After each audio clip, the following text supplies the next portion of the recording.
guys, Tarun Verma here with Telfer Specialty Pharmacy, and welcome to Meds Made Easy. Today we're talking about a drug that is like everyone's best friend. Ambien, also known as Zolpidem, also known as Zolpmist or Intermezzo, and there's a bunch of other names for it.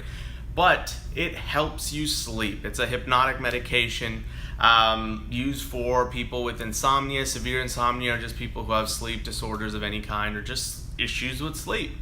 How does it work? It zonks you out. That's the best way to put it. It puts you to sleep. It usually kicks in about 30 minutes. It's very quick, and it doesn't help keep you asleep. I'm not going to get too much into that. That's getting into a lot of details.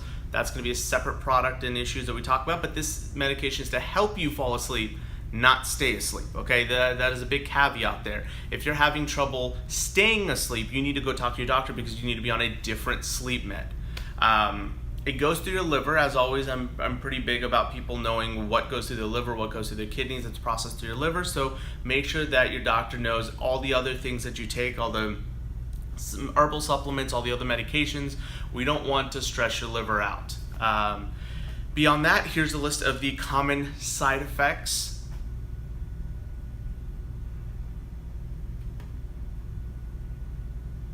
Now, getting back to some of the caveats about this medication in practice. So you can develop a tolerance to this medication. That's why it makes it a control medication, and if you've had issues with refilling it early, then that's why.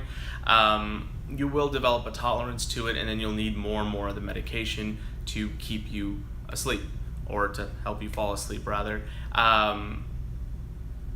Here's the thing about that. This medication, you're only supposed to be on it for 7 to 10 days.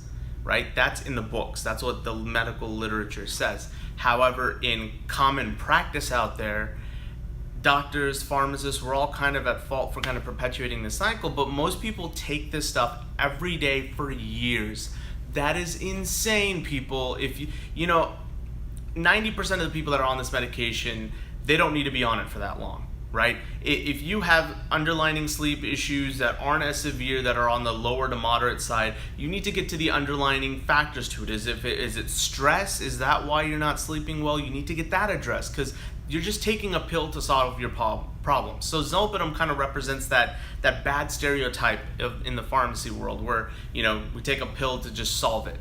It doesn't actually fix anything, but it gets the job done. And so you don't need to be on this medication for very long. Doctors, I don't like to put doctors in the wrong for this, but a lot of them dispense this in higher quantities like this, and patients will take it every single day. They'll get a 30-day prescription for it every day for months and months and months, for years and years and years.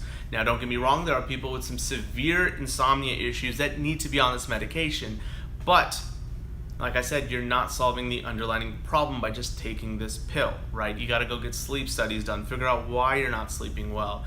Is it a chemical imbalance thing? Because then if it is, then yes, we pharmacologically treat it, etc.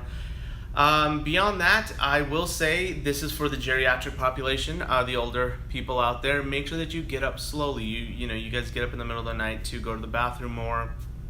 There have been a lot of issues that I've had with my patients telling me that they've slipped and they've fell because you're going to be drowsy, especially in the middle of the night, even in the morning too. So you want to make sure you get up slowly and you acclimate to your surroundings before you're starting to walk or go about your activities. There have been a lot of really, really bad incidents where people have fell and they've really hurt themselves. And so just keep that in mind. I'm just sharing some of the pearls of what I've seen out in the world.